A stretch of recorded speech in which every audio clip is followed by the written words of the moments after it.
That's a pretty looking face right there.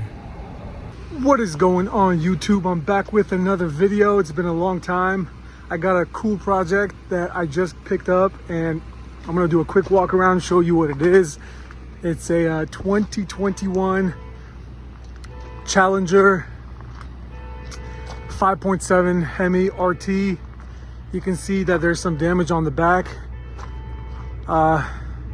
It's not too bad, honestly, but I didn't see all this stuff in the pictures here. You can see that there's a little bit of a dent right there. You can kind of see it at an angle. Let me walk you around to this side, and same right there. You can kind of see a little bit of a bump, but if you look at everything else, I mean, it's pretty minty fresh. Nothing underneath. Of course, this piece went out here, but nothing a little bit of work can't fix. I'm gonna go on this side here. You can see that buckle a little bit right there, and also right here. You can kind of see it right there. But this thing is fresh.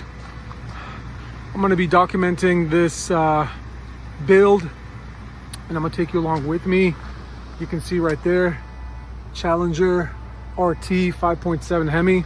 I wish it was a scat pack, but you gotta pay for those. Follow along and take a look at what I do with this thing.